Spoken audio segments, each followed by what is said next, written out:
Sí, ¿Sí? Por sí, ejemplo, una determinación de oficio. sí. Si se suele, en la pregunta, ponerle yo que soy regular con Rossi y viendo los videos que él sube a YouTube y eso, si se suele Ujú, preguntar algo más de lo que suele haber en los libros, o por ejemplo, yo estudié de Villegas, ujú. también del resumen, o sea, si se extiende a más de lo que hay de plazos o de opciones de recursos, etcétera. Onda, saber bien el procedimiento, obviamente, pero Estamos digo, hablando siempre de la determinación de oficio, no de los recursos, ¿no es cierto? sí, o cualquier, o sea, o cualquier procedimiento que se pueda llegar a tomar, como una reconsideración o una apelación al TFN. No, bueno, claro, pasa que eso ya es muy amplio. Lo que hay que ver y prestar atención a la determinación de oficio es que es uno de los procedimientos que después te determina todo el resto de la litigación. Porque vos pensás que, por ejemplo, lo que generalmente se te pregunta es, ¿qué pasa con la prueba? ¿Qué pasa con la prueba? ¿Dónde la ofreces vos? Y a la determinación de oficio, la prueba la presentás en la contestación de vista. En la contestación de vista, o sea, el contribuyente tiene 15 días para contestar, ofrecer prueba Sí, y prorrogable por prorrogar 15 días más. por 15 días más si las partes están de acuerdo. Si yo esa determinación, esa resolución determinativa de oficio, la recurro, Sí, puedo solo voy ofrecer a poder. Y en lo que sería la determinación de un impuesto, no. No podés y en la presentar más prueba multa, de la que presentaste. Y en una multa, por lo que vi en Villegas, sí, o sea, como que al ser una cuestión penal, podría presentar más prueba para no violar el derecho a defensa. no. No, porque el procedimiento del sumario en esa situación es igual a la determinación de oficio. Es Claro, decir, no se puede presentar pruebas si vos vas al TFN o a la reconsideración. Por eso es tan importante. Lo que sí se puede hacer es ofrecer prueba nueva. Es decir, claro. soportado De en hecho, hechos que hayan sucedido después de la determinación de oficio. ¿Se entiende? Pero si no, no se puede ofrecer. Lo que sí existe en el Tribunal Fiscal de la Nación es lo que nosotros llamamos las medidas de mejor proveer. claro, que ahí sí se puede, para contestar esa prueba. Es decir, que el juez, el vocal en realidad se llama, actúa como una parte más, porque se busca la verdad material y no la verdad formal en el Claro, TFN. Tiene un sistema incluso inquisitivo, si lo podemos pensar de alguna manera en el sistema penal. Entonces tiene medidas de mejor proveer. El juez, el vocal, puede decidir qué medidas diligenciar independientemente de si las partes lo ofrecieron o no. Eso es lo único que existe en el TFN. Pero bueno, esas cosas, por ejemplo, sí las toman. Después el tema de plazos, sí, yo creo que lo importante, o sea, lo que ustedes se tienen que abocar a los plazos importantes. Bueno, ¿cuánto tiempo tengo para que no se me venza una determinación de oficio? Y tenés 15 días para contestar la vista. Y bueno, tenés que saber que antes hay una prevista. ¿Cómo se inicia la determinación de oficio? Con una orden de intervención. ¿Qué pasa después de la orden de intervención? y previo a la orden de intervención, con respecto a las facultades que tiene el inspector fiscal, Claro, no es es decir, previo, es después. La claro, orden o sea, de intervención da inicio a siempre la va a tener que facultad de haber, verificación y fiscalización del fisco. perfecto, entonces ante un requerimiento previo a una orden de intervención, yo no tengo por qué acceder como contribuyente a una solicitud de pedido de libros Exactamente porque sería ilegal, porque no te notificaron de una investigación previa, que sería con la orden de la notificación de la orden de intervención. Estaría fuera perfecto, del marco legal directamente. ¿Me entendés? sí, y lo mismo con medidas precautorias, digamos. Y lo mismo con las medidas precautorias. Sí, o a qué te referís vos medidas precautorias? A, por ejemplo, una clausura preventiva. Claro, No, porque ahí está pensado como una facultad del fisco. La clausura preventiva tiene una lógica totalmente distinta a cualquier cuestión, digamos. ¿Me pero es entendés? decir, puede pedir una clausura sin haber orden de intervención, Sí. Pero después En de la ese caso, clausura tendrías que... Ah, ok. lo que no puedes imponer una clausura. ¿Me entendés? La diferencia. Porque uno es una facultad del fisco y el otro no, es una multa. ¿Saben cuál es la diferencia de la clausura preventiva y la clausura como multa, como pena, contracción?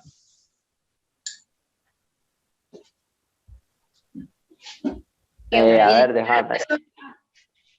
No. No, la clausura preventiva está digamos, conceptualizada por el legislador como una facultad de verificación y fiscalización del fisco, del inspector. ¿Sí? Es una facultad, como por ejemplo hacer un requerimiento o solicitar que se exhiban los libros de comercio o solicitar que se exhiban los tickets de factura. En cambio, la multa de la clausura del artículo 40 es una multa y por ende requiere de un procedimiento, de un sumario, porque es una sanción que tiene naturaleza penal. Por eso está cuestionada la multa, digo, la clausura preventiva.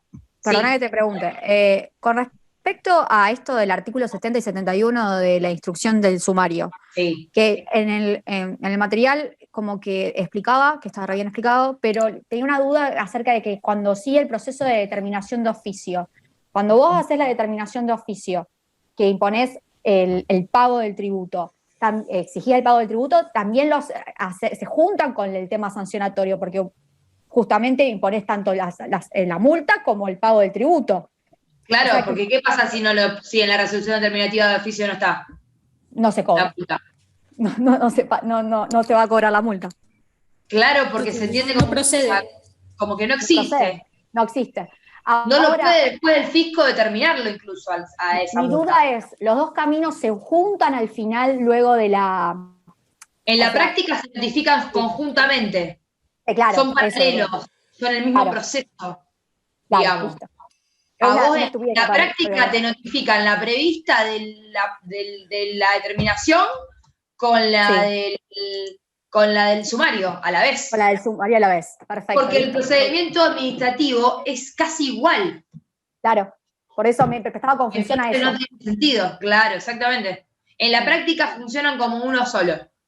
Bien, listo. Genial. Eso ya lo entendí entonces. Perfecto. Más o menos, Santi, va por ahí la pregunta. ¿Te quedó algo sin...? Sí, iba por ahí. Yo era más que nada, o sea, consultar qué se solía tomar en los procedimientos, o sea, si... Perfecto. No, después el tema de plazos, como les decía, lo importante. Claro. Digamos, que vos tenés una orden de intervención, que tenés una prevista, que después de esa prevista, digamos, ¿saben cómo es el procedimiento de la determinación de oficio?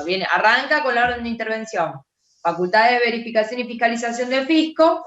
Una vez que se realiza entonces esa facultad de verificación y fiscalización del fisco, viene el informe final de inspección, que lo emite el superior del inspector, es decir, que da el ok de que se tiene que realizar una determinación. Se corre la prevista, que es una invitación al contribuyente a ajustarse a lo que dice la FIP. Es decir, hay una invitación que hace la FIP al contribuyente para que haga, que es lo que la FIP quiere que haga. Que esté informado de que hay una investigación y que tiene sustento de prueba de que... ¿Y la FIP qué te llama a hacer?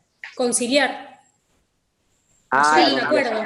Pero ¿a través de qué acto fiscal?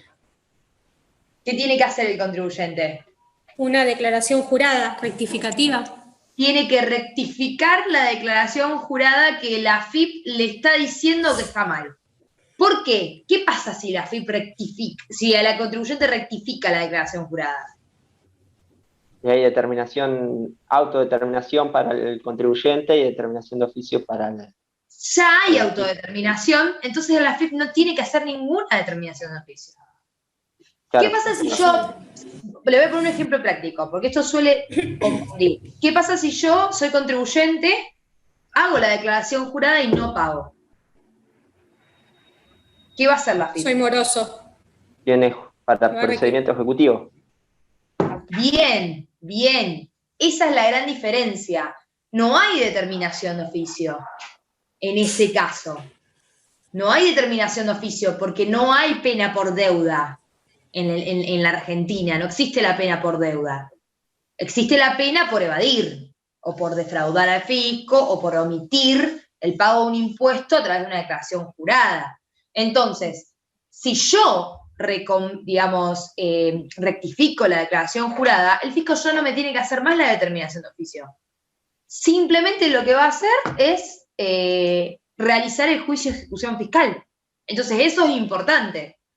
Después, en cuanto a una vez que la AFIP te corre la prevista y vos no conformás, porque decís, no, yo no, determiné bien, bueno, ahí la AFIP te corre una vista por el plazo de 15 días. Y ahí el contribuyente, eso sí te lo van a preguntar lo de los 15 días. Después también hay que saber que, por ejemplo, eso Karin lo pregunta, ¿cuánto tiempo tengo para el ofrecimiento, para la producción de la prueba?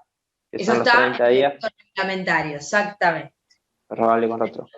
30 días. Y después para dictar sentencia. Y después lo que te van a preguntar, obviamente, es cuánto tiempo tengo para sacar la resolución determinativa de oficio. Claro. Que son los 15 días. 15 días para el TFN o la reconsideración. Bien. Y lo mismo con cada recurso, digamos. Obviamente te pueden, es muy raro que te pregunten, qué sé yo, cuánto tarda una delegato de plazo. Pueden preguntarte, sí, pero no te van a bochar por eso, digamos. Ahora, para ir a ejecución fiscal. Una vez que ya hubo libramiento de boleta de deuda y ya se presentó la demanda de ejecución fiscal, ya se notificó al contribuyente, y el contribuyente no puso excepciones en los 5 días, esas 4 excepciones que le da la ley. Sí. Que dice que sigue por procedimiento administrativo. ¿Puede ser así? Es decir, si no pone excepciones el contribuyente... Si no pone excepciones, se dicta sentencia de ejecución fiscal. ¿Pero la dicta el juez del Tribunal Federal o...? La dicta el juez. La dicta el juez, porque vos tenés que ejecutarle al contribuyente. No podés invadir su propiedad sin una orden de un juez. Claro, como que Rossi explica que no hay una sentencia definitiva, sino que hay un auto. Eso se determinó a través del fallo Intercorp, que fue incorporado después a la reforma del 2018 de la ley 1183. Antes del fallo Intercorp, los inspectores, o los jueces, en realidad no, los inspectores no, los jueces administrativos podían ordenar embargos, trabar embargos sobre los bienes del contribuyente sin necesidad de, una orden de un juez, lo cual afectaba notablemente, no había diferencia con una ejecución fiscal, te das cuenta, pues ya le embargaban, después anda a discutir, chau. Bueno, eso se discutió mucho, la Corte lo declaró inconstitucional, porque tiene que, al afectar de manera directa la propiedad del contribuyente, tiene que ser ordenado por un juez, y a partir del fallo Intercorp se modifica en el 2018 y se incorpora a la ley 1183. Hoy necesitas sí o sí, por ejemplo, para hacer un embargo, una orden de un juez federal sería. Por eso, generalmente, con la boleta de deuda, ¿qué hace la FIP? Te inicia el juicio de ejecución fiscal conjuntamente con una medida cautelar de embargo. Perfecto. Bien. ¿Tienen dudas? ¿Quieren que repasemos algún tema? Cuando hablábamos de las multas después de la determinación de oficio, que dijimos que las tenían que imponer ahí porque si no, se tenían porque no había hechos para imponer multa. Sí. La excepción está dada por si esa multa también puede dar lugar a una denuncia penal que tenés que esperar hasta la resolución del juez penal para imponer la multa. ¿Se entiende? Dice algo así. Vos hablabas de la suspensión, de la famosa condición suspensiva entre lo que es el proceso penal y el proceso administrativo. Claro. Bien, sí. O sea, el fisco para imponer la multa tiene que esperar a que se resuelva, en sede penal, la denuncia. Se condene o no al contribuyente. En la sentencia, en la determinación de oficio, lo determina ahí. a la multa, pero la tiene que ejecutar después de dictada sentencia penal. Sí, sí. Bien, gracias. Puede seguirla después igual, porque al suspenderse, o sea, el régimen penal tributario dice que digamos, la aplicación del artículo ese que habla de que en la determinación de oficio no se tiene que imponer la multa, porque si no se entiende como condonada, el régimen penal tributario dice, bueno, salvo en los casos donde exista denuncia penal, porque si vos le decís al fisco que tiene que suspenderlo y después no lo deja imponer la multa porque decís que no la puso en la determinación de oficio, no tiene sentido. Entonces, lo que dice el régimen penal tributario es, bueno, en ese caso no se aplica el artículo, creo que es el 48, 49, no me acuerdo. En ese caso no se aplica, ¿se entiende? Es decir, se puede imponerlo el fisco en la determinación y esperar para su aplicación, es decir, para su ejecución, o puede hacerlo después porque lo dice el régimen penal tributario. Perfecto, gracias. No, de nada. Uy, me estoy quedando sin batería, paren un segundito. Brevemente el tema de tax credit, tax parry, sí, ya lo explico. Espérenme que voy a conectar porque me estoy quedando sin batería. Y no quiero que se apague.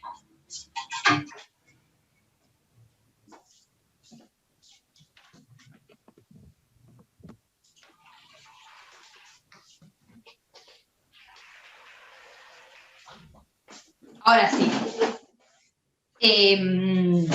Bueno. Tema tax credit, tax parring. ¿Qué es el tax credit y el tax parring? Bueno, empieza si lo podemos ubicar, en lo que es el derecho tributario internacional. ¿Sí? El tax credit empieza a suceder, digamos, se aplica y se ve mucho el ejemplo en lo que es impuesto a las ganancias, y el tax parring se utiliza más como un método de fomento de la economía entre determinados países. El tax credit implica, como la palabra lo dice, un crédito impositivo, ¿sí? ¿Qué sucede? ¿Cómo funciona, digamos, el impuesto a las ganancias en general? ¿Cuál es el criterio? Ahí me lo puede decir, criterio territorial, que lo hablamos en la clase el jueves pasado, que yo les decía, bueno, lo que era el ámbito espacial. Que los residentes en territorio argentino van a tributar por las rentas obtenidas en el territorio argentino y por la renta obtenida en el extranjero. Y los residentes extranjeros solo por la renta obtenida en el territorio argentino, básicamente. Bien. Perfecto. Entonces quiere decir que para los nacionales o para los que la ley considera residentes, van a tributar por renta mundial, ¿no? Claro. Bien. ¿Qué pasa con el extranjero? ¿Por qué? Porque en otro país funciona de la misma manera, o sea, en todos los países es como un estatus general, mundial. Por ejemplo, yo voy a Colombia y en Colombia también hay renta mundial y renta extranjera. ¿Se entiende? Entonces, por ejemplo, vamos a suponer, viene Shakira a tocar acá, en un concierto, vamos a suponer que no hay pandemia, y en ese caso tiene que pagar por la renta que generó acá ganancias, ¿no es cierto? Porque es un no residente que tributa por renta argentina, ¿no? ¿Hasta ahí me siguen? Sí. Bien, pero ¿qué pasa en Colombia? ¿Tiene que tributar en Colombia o no? Y sí. Claro, si seguimos el criterio, sí, tiene que tributar por renta mundial. Porque tiene residencia colombiana, es residente allá ella. Si se le aplica la renta mundial, tiene que tributar. Entonces, ¿qué se utiliza? El tax credit.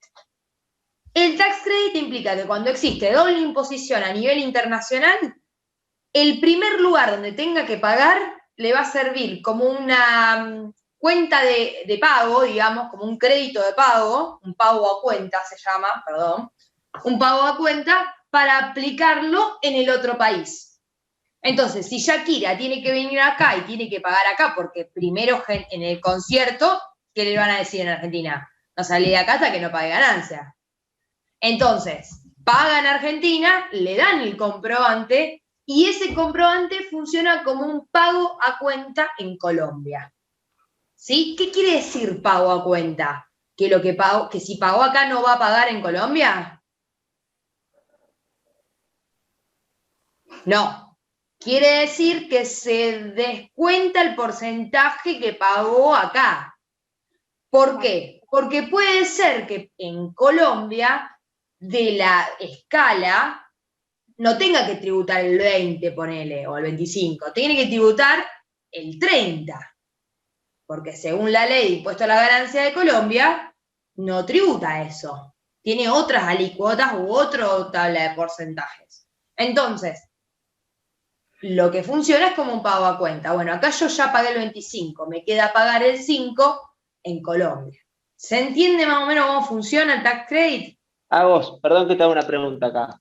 Cuando en la ley de ganancias que habla de este tema, dice hasta el límite, o sea, cuando habla del límite de cómo se va a compensar, porque no entiendo qué es lo que dice ese artículo, viste que hace medio un trabalengua, como hasta el límite de la Claro, hasta el límite de lo que pagó allá.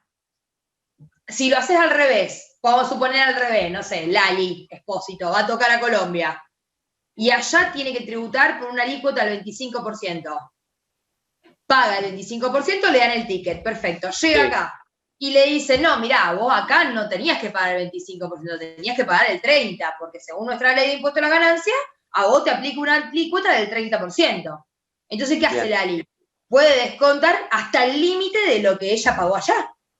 Perfecto. Es decir, tiene que pagar el 5% de diferencia.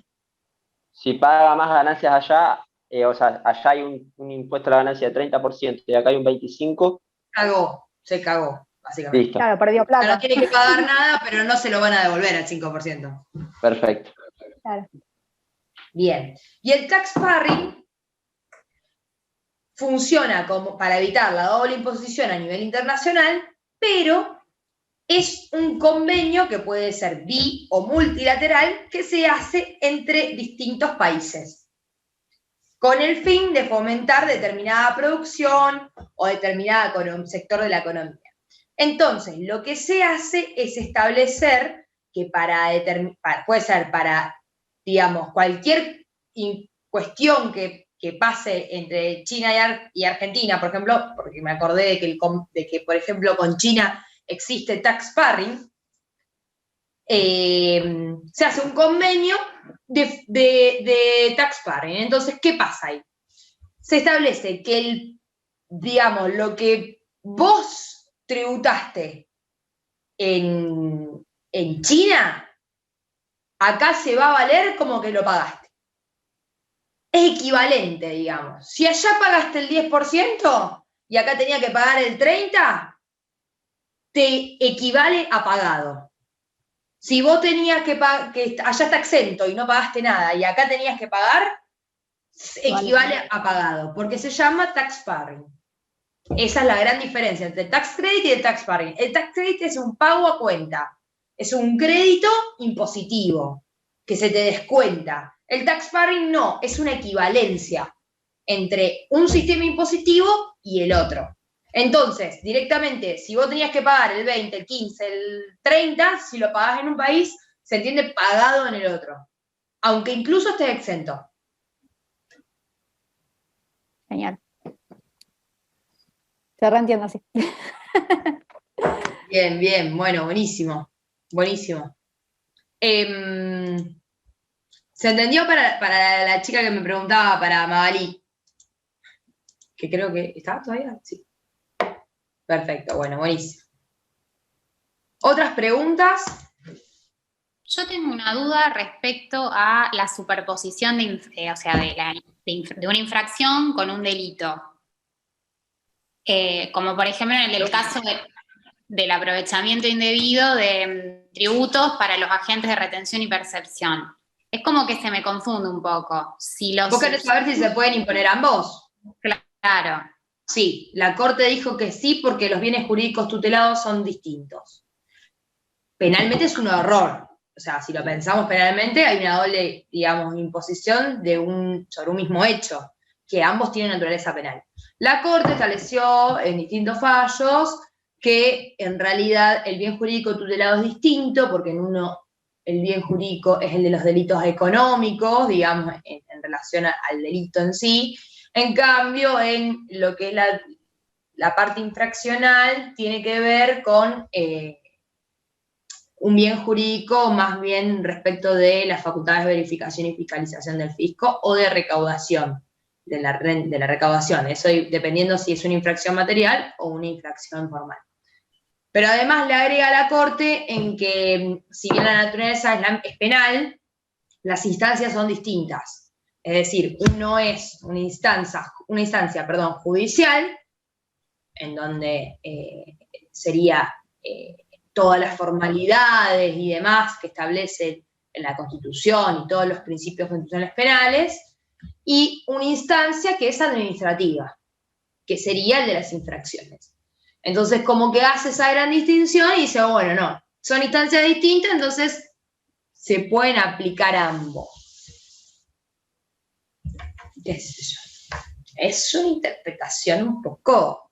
Que no hay violación del bis in idem, ese sería. Claro, o sea, la Corte termina interpretando que no hay violación del non bis in idem. Exactamente. Por eso por eso esto de la condición suspensiva de la sanción administrativa, hasta tanto se dicte una sentencia, una condena en la parte de la denuncia penal, la parte del delito. De todos modos, incluso puede existir infracción y no existir delito, digamos. Es decir, puede ser que no se lo condene en instancia penal, pero sí se lo considere, digamos, infractor de una infracción tributaria. Puede suceder, sí. Ah, gracias. No, nada. ¿De procesal? ¿Tienen dudas? ¿Algún tema?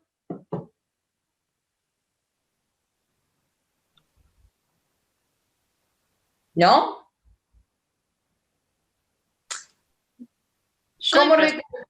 ¿Cómo? De procesar, yo más que nada el tema de los efectos, se me reconfunden y se me hace Ahí muy va. mal. Ahí Pero vamos. bueno, intento Bien. tomar criterios o pautas como para... Vamos a explicarlo rápidamente, que con esto no te lo vas a olvidar. ¿Cómo ataco una resolución determinativa de oficio? Dimos todo el procedimiento administrativo con Santiago, ahí perfecto, y digo, ¿cómo recurro, digamos, esa determinación de oficio, esa resolución? Y tengo la opción de ir por la reconsideración o ante el TFN. Bien. ¿Qué instancia es? O sea, reconsideración o TFN, ¿en qué ámbito nos encontramos? Administrativo. Bien. ¿Y qué efecto tiene? Tanto para la reconsideración como para el TFN. Suspensivo. En realidad se dan los dos efectos acá. ¿No? ¿En ambos? ¿Hay efecto devolutivo en ambos? No. No, suspensivo. No. ¿Quién les dijo que hay efecto devolutivo en la determinación de oficio, en la reconsideración y en el TFN? ¿Dónde hay efecto devolutivo? En el recurso residual y en el recurso ante la pero el Cámara. recurso residual no es ni reconsideración No. ni TFN. Bueno, ahí sí. ¿Y para qué uso el residual? Para todo aquello que no se pueda recurrir por medio de los demás. Por ejemplo, alguna caducidad de pagos a cuenta, para el régimen del monotributo. Bien. Para distinguir qué va el residual o no, yo tengo que saber la primer párrafo del artículo 76.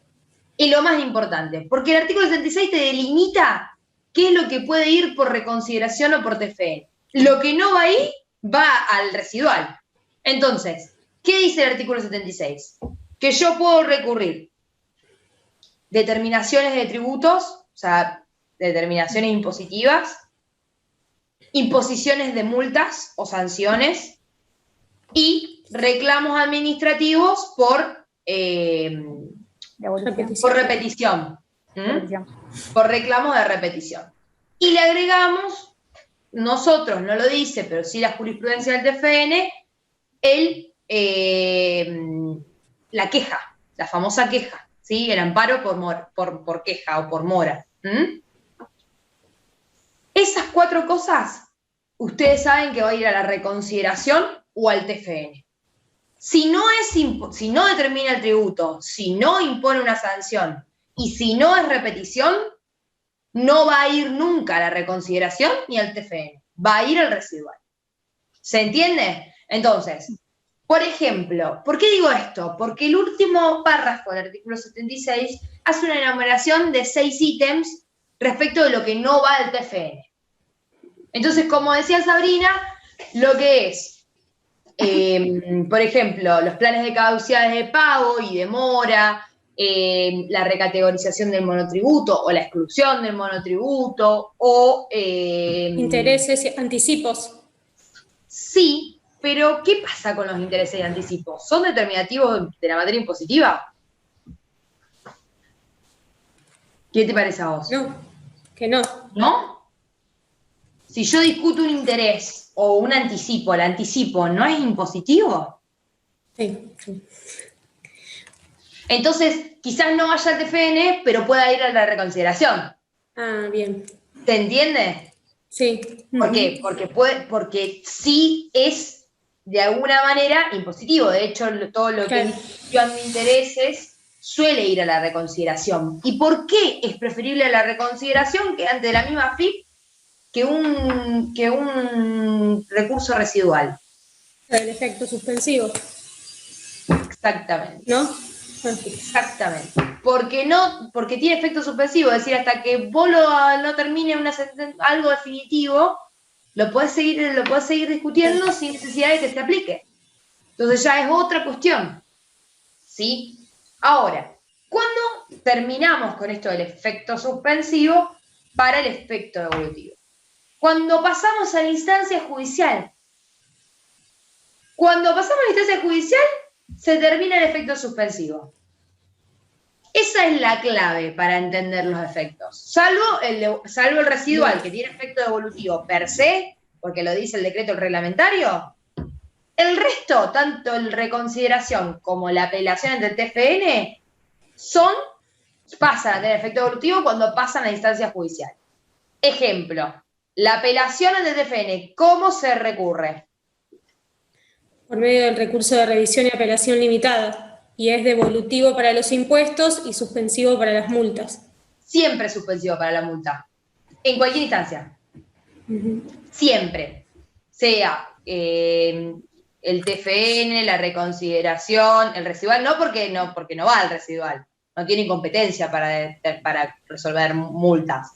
Pero el recurso de apelación y revisión limitada, el primera instancia federal, la Cámara, la Corte, hasta la Corte, ustedes tienen efecto suspensivo en la multa. Siempre. ¿Por qué?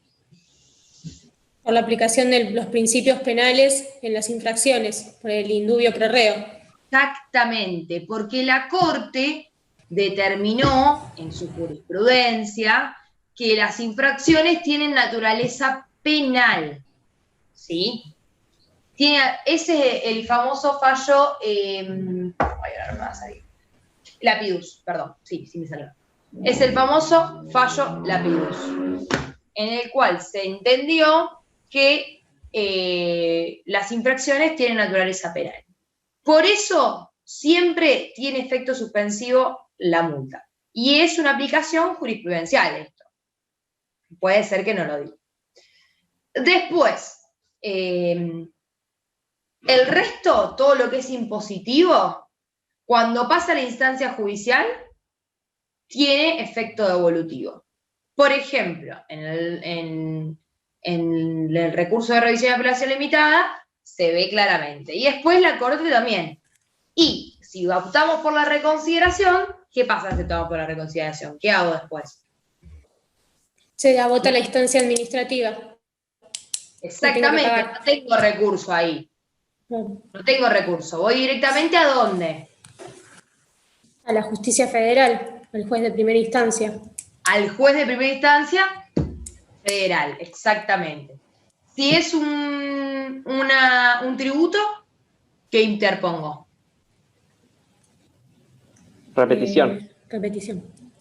Repetición, muy bien. ¿Y si es una multa? Y ahí va la demanda contenciosa administrativa. Excelente, perfecto. Si es multa, tiene el suspensivo por la naturaleza penal. Y si es impositivo, ahí ya tiene efecto evolutivo porque estamos en instancia judicial. Después, la Cámara, o sea, siguen con el mismo fallo. Primera instancia federal. Voy a la Cámara también tiene efecto evolutivo hasta llegar a la Corte. ¿Cómo hago yo en la práctica? Porque ¿cuál es la gran consecuencia del efecto evolutivo para el contribuyente? La ejecución. La ejecución, exactamente. ¿Por qué? Porque yo no puedo impedir que la AFIP me ejecute. ¿Se entiende?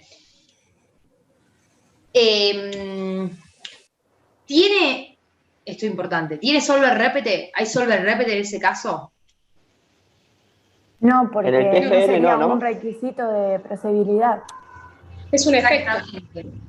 Es parte del efecto evolutivo, o sea, es una consecuencia del efecto evolutivo, pero no quiere decir que haya solver repete, porque no es una condición de procedibilidad de la acción que te impone la justicia. Es decir, el juez no te va a decir, a ver, vos pagaste el tributo o no para venir a reclamarme acá. No te va a decir eso.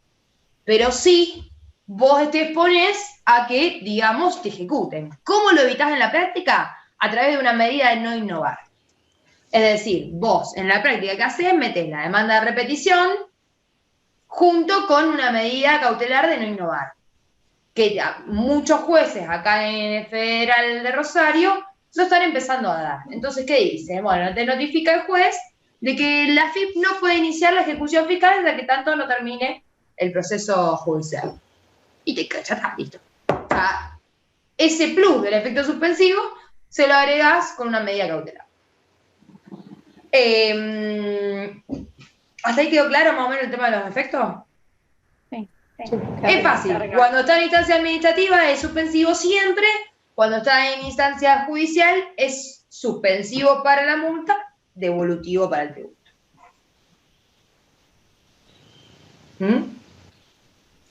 Bien. ¿Qué más? Algunos me preguntaron por privado por aduanero. ¿Qué pasó? ¿Estudiaron aduanero o no?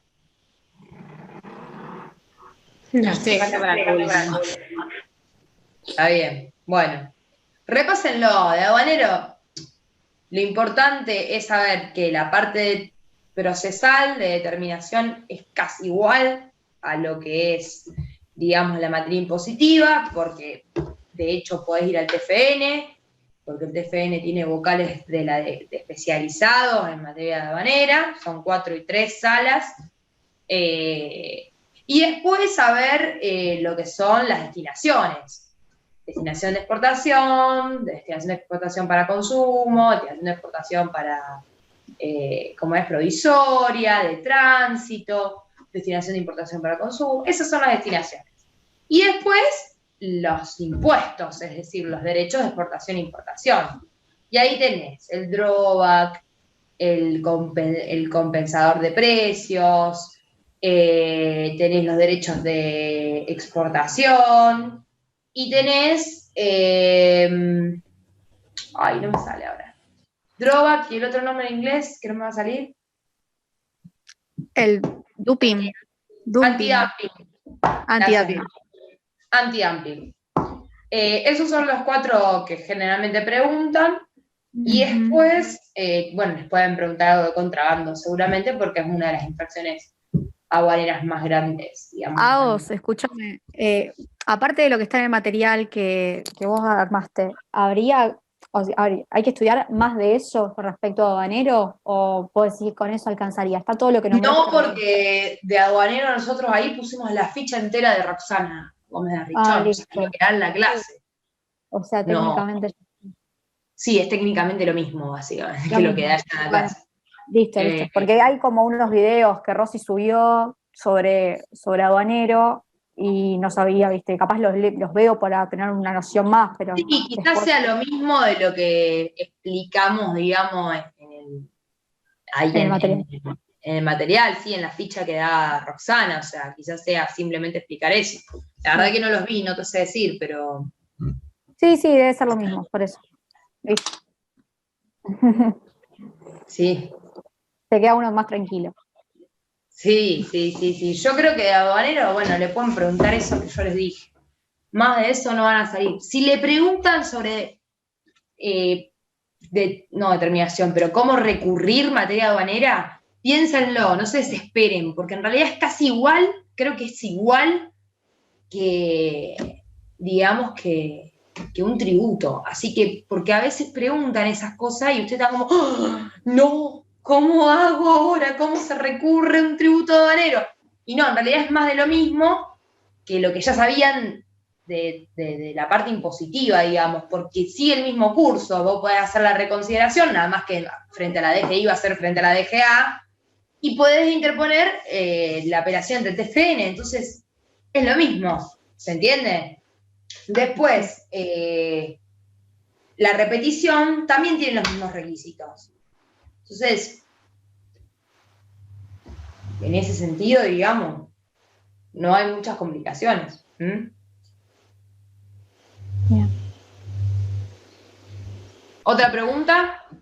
¿Privilegios toman con lo que respecta a unidad 6, que es de material sustantivo? Que habla de los créditos de privilegios y demás, que están en el código. No, calculo que eso te pueden preguntar la preferencia que tienen los, digamos, las deudas fiscales por sobre el resto de los créditos de un insolvente. Listo. Básicamente, o sea, que tiene preferencia. Uh-huh. Pero no creo que te pregunten, nunca escuché que hayan preguntado eso. Bien. ¿Otra pregunta? Sí, yo tengo una consulta. Lo voy a escribir, pero es muy largo. No sé si se escucha bien. Sí, se escucha bien. Perfecto. En el impuesto a las ganancias, una de las características que hay en el resumen es que se trata de un impuesto cedular. Uh-huh. ¿Es lo mismo que el regulado en el artículo 95, capítulo 2, que dice impuesto cedular? ¿O son diferentes? También de impuesto a la ganancia. Sí, en realidad el artículo 95 lo que hace es explicar lo que dice el artículo 2.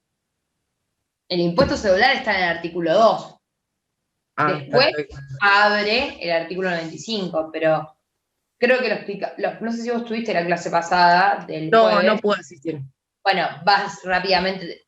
Básicamente lo que implica el impuesto cedular es que graba más de una fuente productora a la vez. Si vos te tenés que fijar en el artículo 2 dice que van a quedar alcanzados por el tributo y da unos 5 incisos, si no me equivoco. Sí, 5. Y dice, digamos, lo producido o la renta permanente, periódica y hábil que obtengan las personas físicas, la renta que obtenga la persona jurídica, que esos 2 primeros incisos hacen referencia a las 4 categorías, ¿sí? Y después los últimos 3 incisos, que son los que sería per se el impuesto cedular, que dice la enajenación de un bien inmueble, la enajenación de bienes muebles amortizables o la enajenación de acciones, cuotas sociales y demás. Entonces, lo que está diciendo el artículo es que vos vas a tributar por tu categoría, ya sea la 1, la 2, la 3 o la 4, la 3 si sos persona jurídica, si no cualquiera de las otras 1, 2 y 4, o sucesiones indivisas, y vas a tributar también, por ejemplo, por una operación independiente, individual, de una enajenación de bienes muebles amortizables, de acciones en cuotas sociales o de inmuebles. ¿Se entiende? Sí, ahí entendí. El artículo 92 lo que hace es establecer las alícuotas, o sea, cómo va a tributar de acuerdo a esa premisa. Por Ah, ejemplo, enajenaciones de bienes inmuebles tributa el 14% de la operación. ¿Es necesario saber todo eso o Es necesario saber el general? artículo 2. Es No, necesario saber. los 25 y los que siguen del impuesto sobre. Sí, el artículo 2 te lo tenés que saber entero. El 92, bueno, no. Ah, listo. ¿Mm? Gracias. No, nada. Me preguntan acá, coparticipación, ¿quién modifica los porcentajes? Bueno, el problema de la coparticipación es que al ser una ley convenio, requiere para su modificación la unanimidad de las partes, es decir, tanto de la nación como de cada una de las provincias que tiene que ser aprobada por las legislaturas provinciales. Si todo eso se da, entonces recién ahí podría haber una modificación de la ley de coparticipación. Los porcentajes fijos que me estás refiriendo, yo no sé si me te referís a la primera masa sería, o a la segunda. La primera masa no, porque es parte de la ley, convenio, ¿sí? O sea, no se puede modificar. La segunda masa, sí, porque en realidad el porcentaje que se divide no está dentro de la ley, sino que es un acuerdo que tiene cada provincia con nación, ¿sí? Entonces ahí no es parte de la ley convenio. Ahí ya es un acuerdo que hace cada provincia con la nación. Eso lo modifica cada provincia con la nación de acuerdo a lo que la nación establezca, digamos. Pero sería básicamente eso. No sé si me estoy olvidando de algo respecto a coparticipación, pero sería eso. ¿Se suele tomar coparticipación? Sí, bastante, porque coparticipación es tributario, digamos, el derecho federal, tributario federal. Claro. Así que sí, se suele tomar bastante. ¿Vos con quién vas a rendir? Rosy. Ah, bueno, capaz que no tanto. Gaby y Marga lo suelen preguntar. Coparticipación. Gracias. No, de nada. Pero sería básicamente eso. ¿Alguna otra pregunta?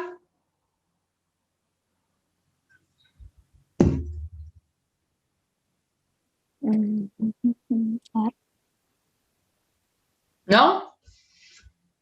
Aprovechen ahora que ya el jueves.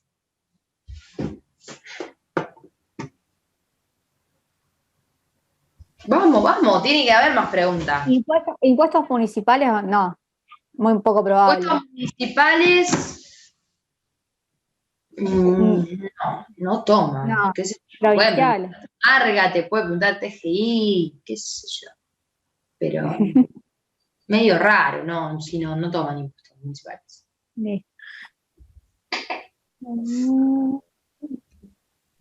Yo tenía una duda de la repetición tributaria, pero provincial. O sea, si ¿De también qué? de la repetición tributaria, pero provincial. Bien. ¿Cuál es tu duda?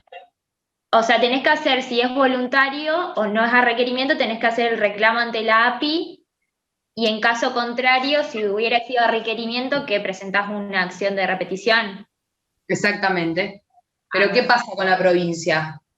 ¿Cuál es el problema? ¿Qué existe en la provincia?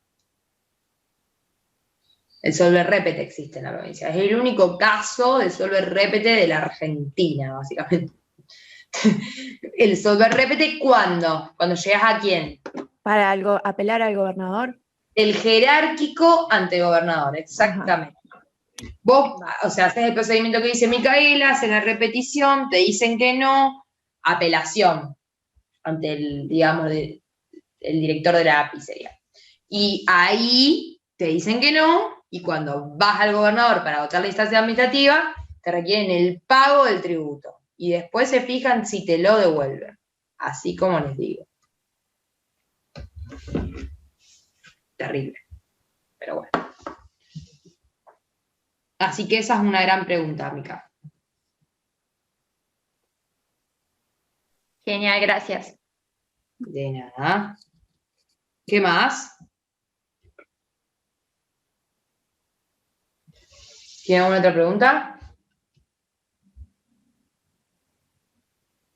¿No? En el procedimiento de clausura, a ver, ¿por qué tengo anotado hasta acá? Viste que vos tenés los requisitos para plantear la clausura por parte del fisco, que está enumerado en la ley en 40, ¿es? 41. 40. 40. Bueno, y después tengo anotado acá que también puede proceder la clausura ante infracciones a los deberes formales agravados. ¿Eso puede ser? ¿O por qué anoté eso? Claro, es la clausura preventiva lo que estás hablando vos. Ah, perfecto. Pero eso es una facultad. Bien. ¿Por qué agravados? ¿Qué tiene que existir para que, por ejemplo, un inspector municipal, un inspector fiscal, imponga una reiteración. clausura preventiva? ¿Qué cosa? La reiteración de la solicitud. Exactamente. Y tiene que darse más de una, dos Claro. o más infracciones a la vez.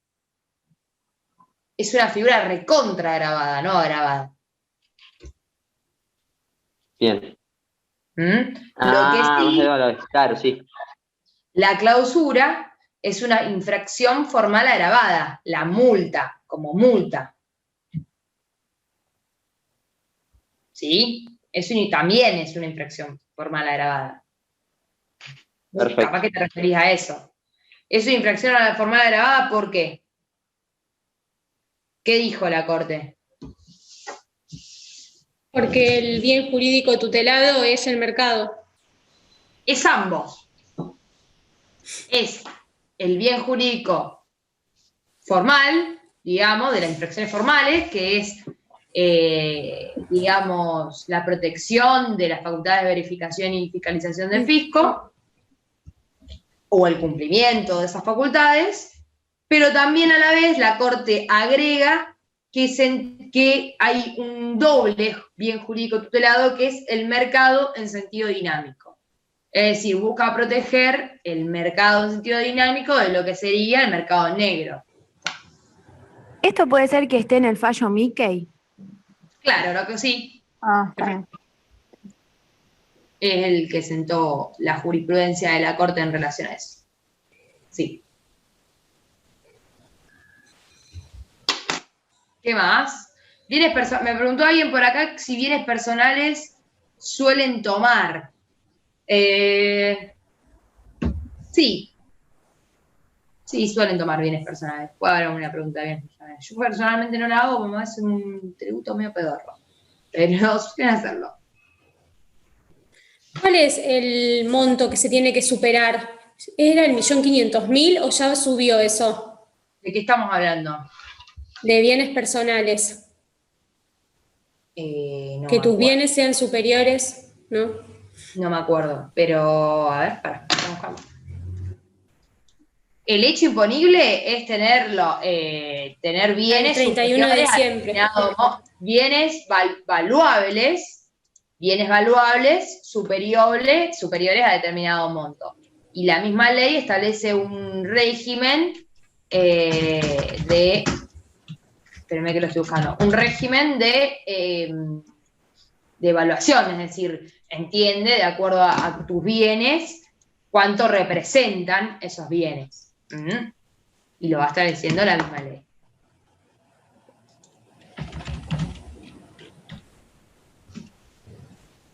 Y acá, ley de bienes.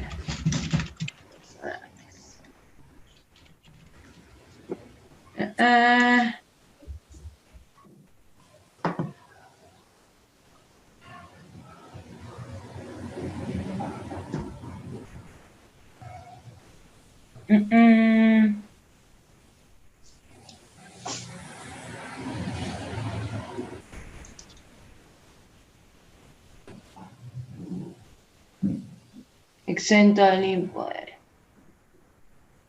No, bueno, después viene la evaluación.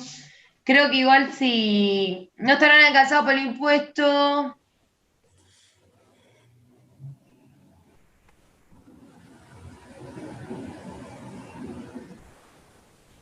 Sí, 1 millón. Bien. No se modificó. No 1,5 millones, 1 millón. 1 millón. Gracias. No, de nada. Bien. ¿Otra pregunta?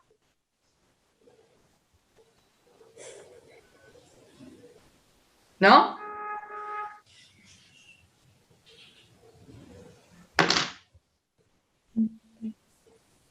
Nada. ¿Quieren que explique algún tema?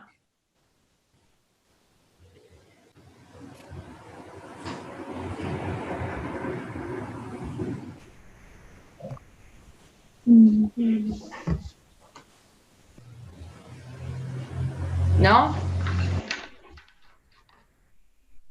Yo tengo una pregunta, pero no me mate si es una pavada lo que estoy preguntando, porque lo leo y no me doy cuenta.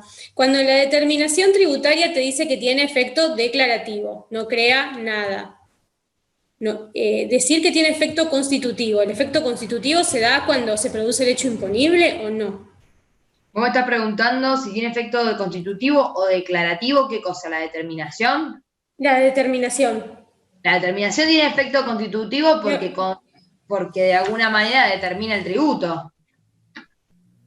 Con la Porque en los resolución. apuntes que yo leía pensé que tenía efecto declarativo, no constitutivo.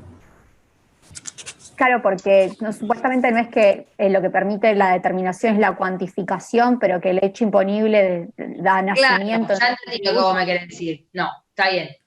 No entendía por dónde iba porque no sabía si era de lo de administrativo o qué.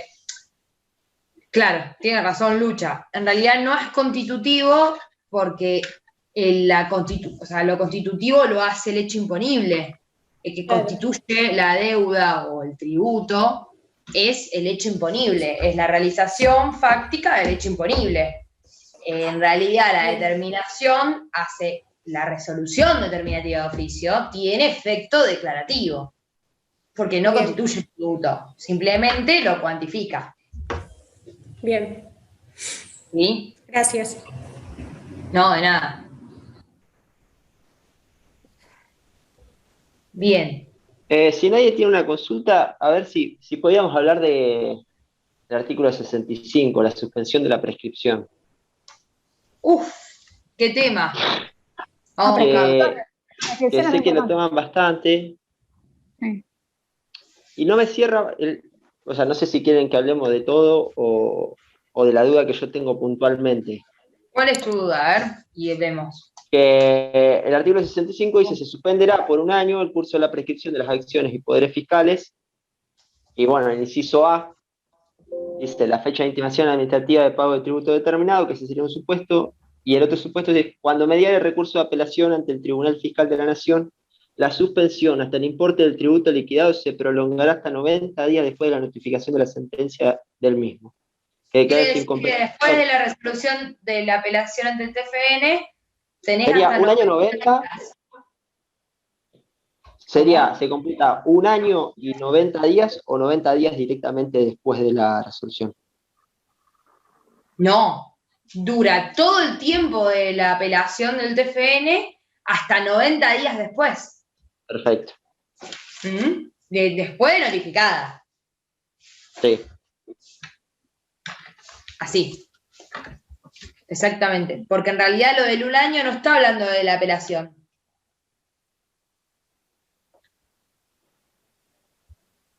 Está hablando desde el momento de la determinación.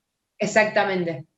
Que es durante un año y después por eso dice después, para la apelación, dura todo el trámite, o sea, todo lo que dura la apelación y hasta 90 días después.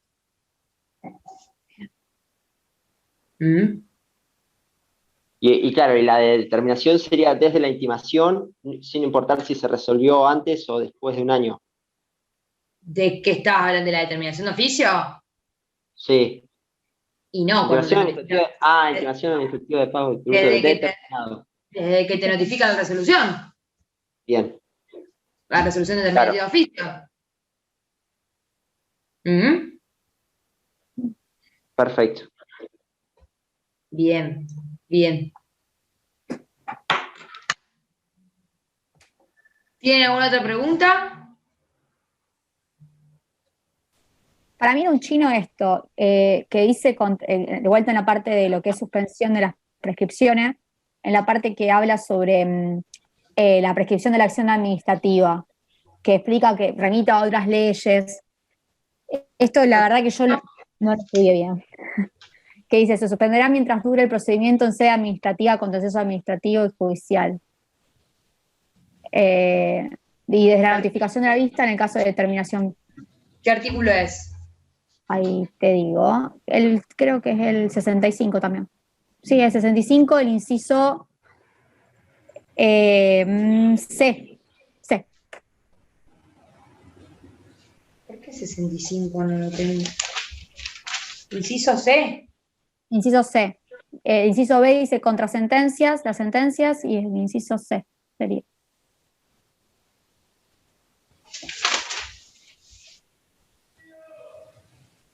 Me parece que es el 65, sí. Acá está. B.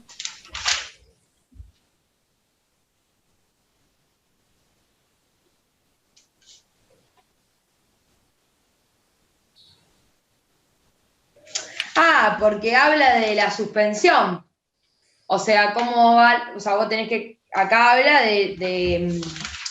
digamos, de las acciones y poderes del fisco para imponer la multa en el caso en el que exista un delito fiscal. Entonces dice, la prescripción de la acción administrativa, hablando de la recesión de sumario, se suspenderá desde el momento que surja el impedimento, precisado por el segundo párrafo del artículo 16 del régimen penal tributario, que es el que dice que se suspende la condición. Es lo mismo, que se suspende, digamos, hasta tanto se resuelva, digamos, la instancia penal del delito. Entonces dice lo mismo, que se suspende hasta tanto se dicte sentencia en instancia penal. Perfecto, listo. Y le dice, va más allá, dice, hasta tanto que firme la sentencia judicial. Es decir, hasta que se notifiquen a las partes de la instancia judicial. Bien. Bien, gracias. Genial. Lo mismo, madre mía. Bien. ¿Qué más? ¿Tiene otra duda? Acá me escribieron. Inmuebles rurales, ¿están exentos de bienes personales? La verdad que bienes personales no me gusta, así que no lo suelo dar. Pero acá están las exenciones. Acá dice Bárbara.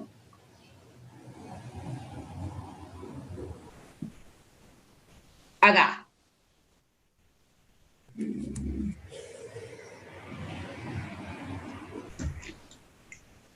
Estarán exentos del impuesto los inmuebles rurales a que se refiere el inciso E del artículo 2 de la ley del impuesto de la ganancia mínima presunta. Claro, pero la ganancia mínima presunta está derogada. Así que en realidad,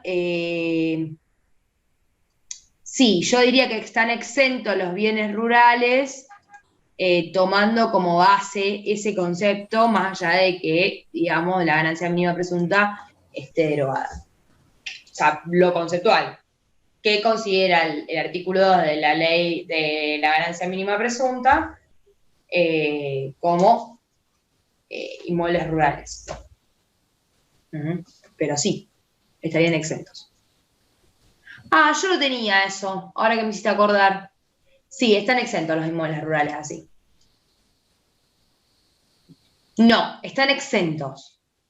No lo evalúa directamente la ley de impuestos a las ganancias. O sea, el millón es para los bienes que la ley considera que están abarcados por el tributo, o sea, por la ley, ¿me entendés? O sea, lo que grava el tributo de bienes personales. Tiene que superar el millón. En este caso, los inmuebles rurales están exentos directamente. No son considerados a los fines de la evaluación. Porque en realidad lo que hace bienes personales es juntar todos los bienes y decir, bueno, para esto se considera que vale tanto, para esto se considera que vale tanto. Bueno, si sumando todo eso supera, bueno, entonces queda casado por el tributo. Como el aporte solidario funciona de la misma manera. Tiene la misma lógica, nada más que se paga por única vez. De hecho, bueno, ya se pagó. ¿Pueden llegar a tomar lo del aporte solidario? Que bueno, ya está dentro de vigencia y toda la cuestión. No creo. Pero podrían llegar. No lo dieron en la clase todavía los chicos. No. Está bien, Es bueno. medio raro. Yo no creo. Pero básicamente es saber que es un aporte único, excepcional. Incluso se discute si es considerado un impuesto, porque estamos hablando de una contribución única que se basa en, digamos, de manera supletoria o interpretativa en la ley de bienes personales, y que en base a eso tiene que superar un determinado monto que me parece... Bueno, hay una escala que va de los 2 millones en adelante, y en cuanto más superes, más es lo que vos tenés que aportar en base a eso. ¿Se entiende? Sí, yo lo entendí. Después cualquier cosa se busca la información, ¿no? Pero... Sí, es fácil de entender. Si no, yo les puedo poner en el drive que tenemos un breve resumen y demás. Lo estuve estudiando bastante para hacer un informe, así que más o menos tengo la información para el tema de aporte solidario. No creo que se lo tomen, pero si quieren se lo subo al drive, no hay problema. Genial, gracias a vos. De nada. ¿Alguien más tiene una pregunta? ¿Quieren preguntarme algo más? ¿Quieren que expliquemos algún tema que les haya quedado ahí medio...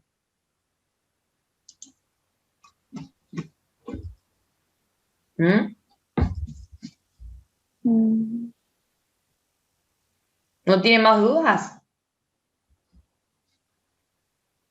¿O algún tema que quieren que les explique?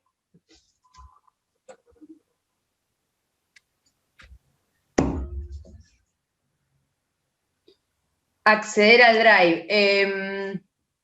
A ver, yo les voy a poner el link ahora. Porque lo teníamos en el grupo de Facebook, pero parece que caducó eso. Yo se las paso. Ahí pusimos también varios cuadros que hicimos, que están buenos. Acá está, mira, Grupo de Estudio Tributario. Ahí les mando el link.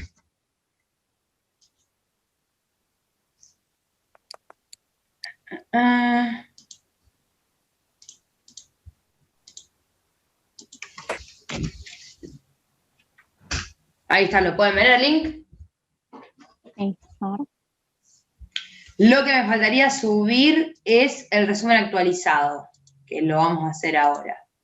Y después, bueno, puedo subir lo que ustedes me pidan, no sé. Tenemos cuadros de todo, qué sé yo por lo menos armé varios cuadros de distintas temáticas. Si quieren los escaneo y se los subo. Así lo tienen. De cómo es el procedimiento de judicial, el recurso residual, de ejecución fiscal, de todo. Determinación de oficio, todo. Si quieren, se los subo y acceden a partir del link ese que les pasé. ¿Todos tienen mi número para preguntarme cosas, lo que necesiten y demás?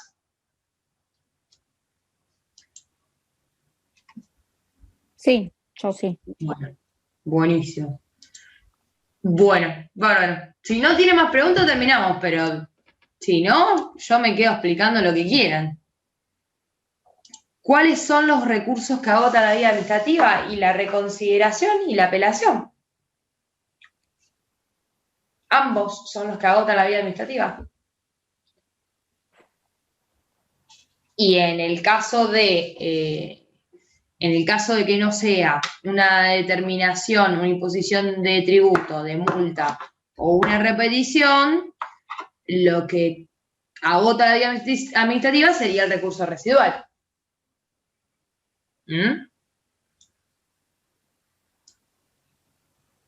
Pero eso serían la reconsideración y la apelación, y para todo lo que no es tributo, multa ni repetición, el residual. Y el tema de la apelación administrativa, en el caso de la clausura. Bien, ¿cuál es la pregunta? También sería un cuarto recurso, digamos, por así decirlo. Sí. Sí, tiene un procedimiento especial porque en realidad cuando vos haces o sea, en realidad vos haces la apelación y después vas directamente a otra apelación. Viste que está la apelación de la apelación. Claro. ¿Se entiende? Tiene como un doble recurso específico. Pero bueno, no es difícil la clausura. Una pregunta, ahí sería, ante Bien. la clausura se puede interponer apelación administrativa y luego contra esa resolución también apelación ante... Sí. Ah, perfecto. Vamos a leerlo por la duda, Sí. para que no queden dudas, pero el artículo 40 y el procedimiento está en el 41.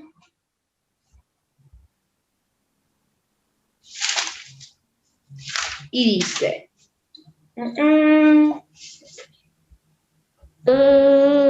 Hijo. Perdón. no hay problema. Tengo un niño de 2 años acá escuchando también. Claro. Dice,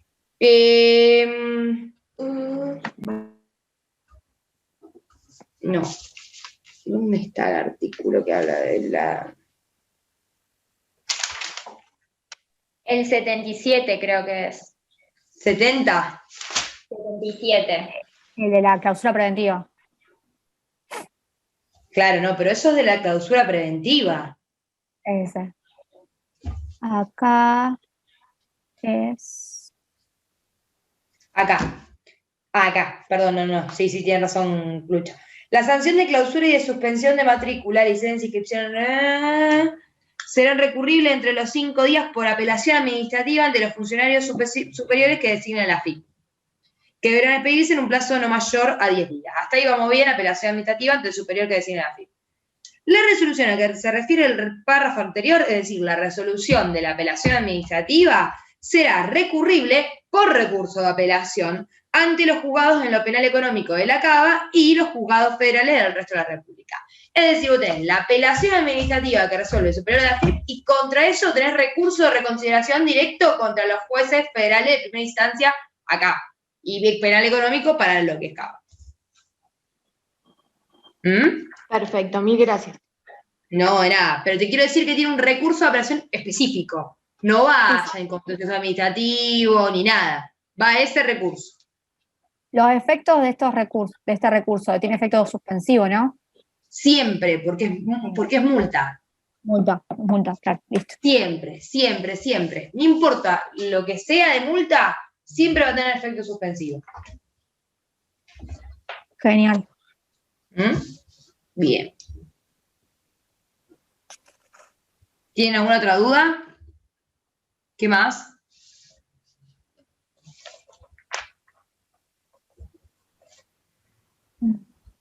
¿No? No preguntaron mucho el procedimiento. Estoy como... No sé si saben mucho o esperemos que sepan mucho.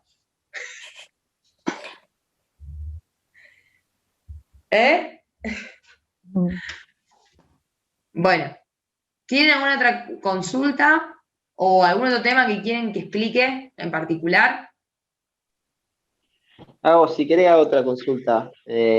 Con respecto a la relación entre el procedimiento de infracción y la determinación de oficio, ¿sí? que hablamos con respecto a la vista.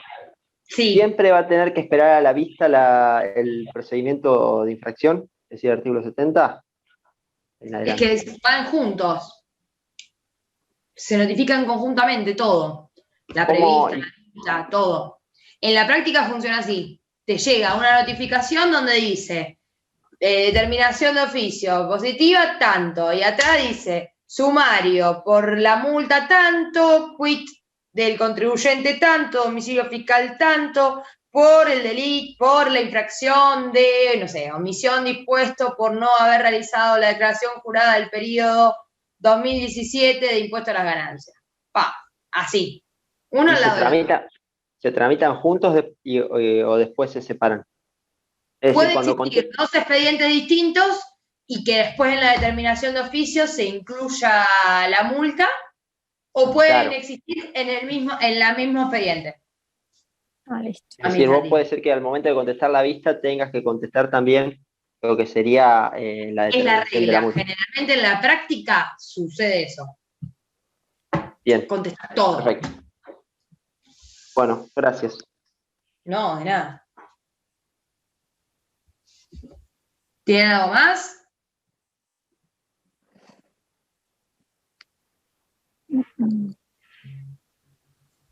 ¿No?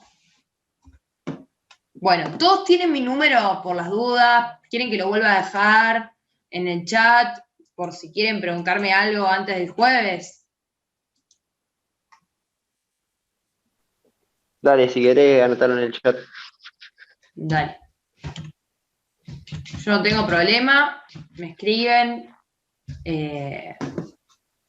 y me consultan lo que quieran antes del jueves, no hay problema. Perfecto. Perfecto, gracias a vos. No, de nada, chicos. Lo viste terrible, hermano. No, estamos para eso. Gracias. De la nada. verdad que sí, muchas gracias. Me alegro que les sirva y bueno, esperemos que no los quiero volver a ver en los grupos de estudio. Ojalá que sí, ojalá que se dé. Ojalá. Vamos con toda y que juegue pronto.